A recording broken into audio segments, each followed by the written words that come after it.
Hey guys, welcome back to my channel. কেমন আছো তোমরা সবাই? আশা করি ভালো আছো, সুস্থ আছো। আমি পিয়াসী আর আমার নতুন একটা ব্লগে তোমাদেরকে অনেক অনেক ওয়েলকাম। আজকের ব্লগের কন্টেন্টটা হলো বারবিকিউ। আর তোমরা যারা যারা বারবিকিউ খেতে ভালোবাসো তাদের আজকের ব্লগটা কিন্তু ভীষণ ভালো লাগবে। আর আজকের এই বারবিকিউটা হবে হচ্ছে একটা প্রকৃতির মাঝখানে, ভীষণ সুন্দর একটা বিচের ধারে। তাহলে চলো ব্লগটাকে স্টার্ট করি। আমরা যেখানে আমাদের এই বারবিকিউ পার্টিটা হবে, এইবারে চলো জায়গাটা তোমাদেরকে একটু সামান্য ঘুরিয়ে দিই, কারণ জায়গাটা এরিয়াটা না অনেকটা বড়, ঘোরাতে আমার অনেক সময় লাগবে। তো একটু চারপাশটা তোমাদেরকে ঘুরিয়ে দিই চলো।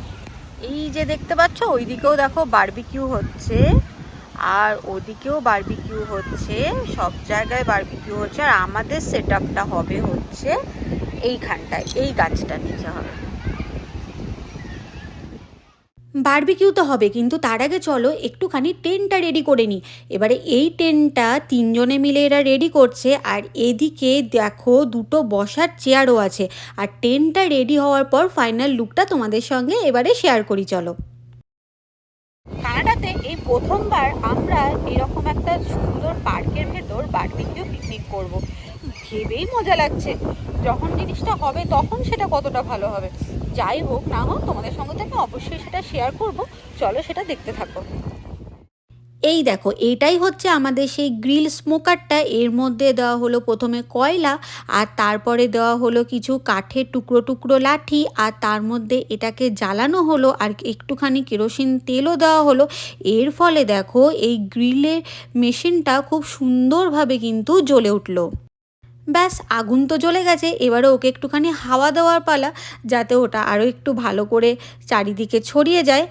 আর এরপরে যে তিনজনকে তোমরা দেখছো, এই তিনজনের উদ্যোগেই কিন্তু এই বারবিকিউ পার্টিটা এই সবুজ প্রকৃতির মাঝখানে অ্যারেঞ্জ করা হয়েছে।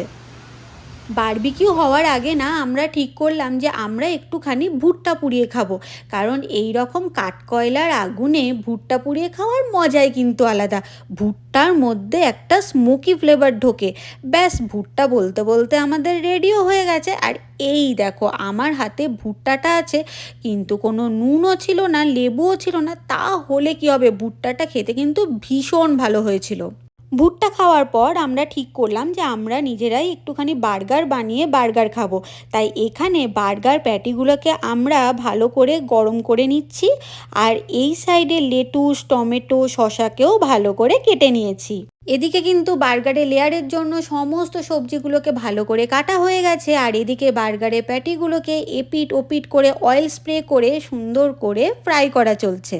এই রকম প্রকৃতির মাঝে এরকম একটা সুন্দর বারবিকিউ পার্টি বা পিকনিক, তোমরা যাই বলো না কেন, সেটা হওয়া কিন্তু ভীষণ মজাদার। আর এই ক্যানাডাতে আমাদের প্রথম এরকম বারবিকিউ পার্টি।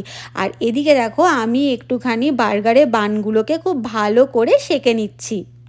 এবারে বার্গারের ফাইনাল লুকটা তোমাদের সঙ্গে শেয়ার করি চলো। তোমরা হয়তো দেখে বলবে বার্গারগুলো তো পুড়েই গেছে। না, একদমই না। বার্গারগুলোর মধ্যে না একটা ভীষণ সুন্দর স্মোকি ফ্লেভার এসছে, যেটার জন্য ভীষণ টেস্টি হয়েছিল খেতে। এবারে চলো বার্গারটা আমি একটুখানি টেস্ট করি। কাঠকয়লার আগুনে এরকমভাবে পাউরুটি সেঁকে তার মধ্যে আবার নিজেদের হাতে বানানো বার্গার, সেই টেস্ট তো যেমনই হোক আমাদের কাছে কিন্তু অমৃত সমান। আর প্যাটিটাও কিন্তু আমরা ঘর থেকেই বানিয়ে এনেছিলাম। তাই সমস্ত কিছুর মধ্যে একটা স্মোকি ফ্লেভার কিন্তু অ্যাড হয়েছিল, যেটা খেতে জাস্ট দুর্দান্ত লাগছিল।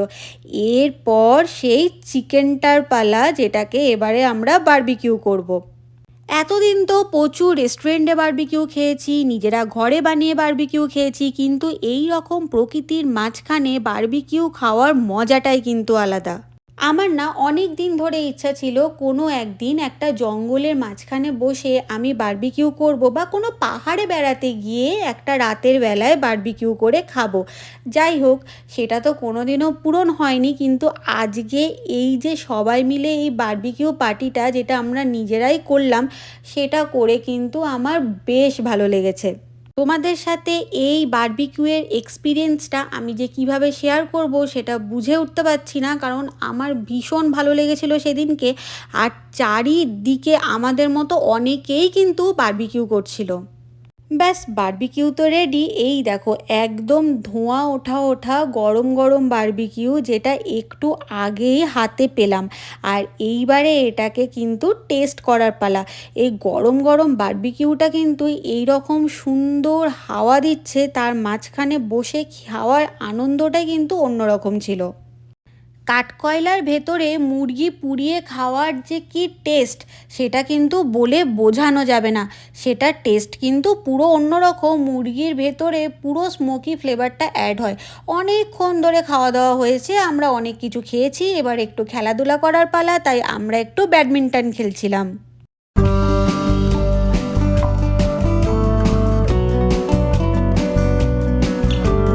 এইবারে ব্যাডমিন্টন খেলাধুলা হয়ে গেছে, এদিকে এবার একটু বাচ্চাদের খেলাটা তোমাদেরকে দেখাই চলো। এখানে না, আমরা যেখানে বারবিকিউ করছিলাম তার পাশে একটা ওয়াটার পার্ক আছে। আর এই ওয়াটার পার্কটার মধ্যে দেখো বাচ্চাগুলো কি সুন্দর খেলছে। আর ওয়াটার পার্কটা কিন্তু ভীষণ সুন্দর দেখতে। এখানে যে শুধু একটা ওয়াটার পার্ক আছে তা নয়, একটুখানি হেঁটে গিয়ে কিন্তু একটা বিচও আছে। আর এই ওয়াটার পার্ক থেকে বিচে যাওয়ার যে রাস্তাটা, সেই রাস্তাটাও কিন্তু ভীষণ সুন্দর। এই রাস্তাটার ওপর দিয়ে আমরা এখন যাব। দেখো চারিদিকটা পুরো কিন্তু সবুজে ঘেরা, দুদিকে বড় বড় গাছ, আর মাঝখান দিয়ে চলে গেছে একটা সরু রাস্তা। আর এই রাস্তার মধ্যে দিয়ে কিন্তু অনেকে সাইকেলও চালাচ্ছে, অনেকে খেলাধুলাও করছে। সব মিলিয়ে মিশিয়ে পরিবেশটা কিন্তু অসাধারণ ছিল। আর দেখতে পাচ্ছ কি ওই দূরে কিন্তু আছে একটা বিচ। চলো ওখানে গিয়ে এবারে তোমাদেরকে বিচটা দেখাই।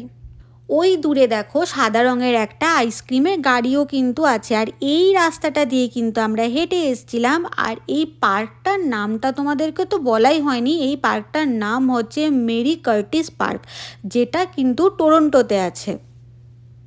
আর এই হলো সেই বিচটা যেটার কথা এতক্ষণ আমি তোমাদেরকে বলছিলাম। একটা জিনিস খেয়াল করে দেখো, আকাশের রং আর এই বিচের জলের রংটা কিন্তু প্রায় একসাথে মিশে গেছে। চলো এবারে গিয়ে একটু দেখা যাক জলটা কতটা ঠান্ডা। জলটা কিন্তু বেশ ঠান্ডা ছিল, আর অল্প অল্প ঢেউ ছিল। সব থেকে বড় কথা, জলটা কিন্তু বেশ পরিষ্কার পরিচ্ছন্ন ছিল। জলটা এতটাই পরিষ্কার পরিচ্ছন্ন ছিল যে জলের ভেতরে সমস্ত ছোট ছোট যে পাথরগুলো ছিল সেগুলো পর্যন্ত দেখা যাচ্ছিল। আর জলের রঙটা তোমরা তো দেখে বুঝতেই পারছো, একদম পুরো নীল।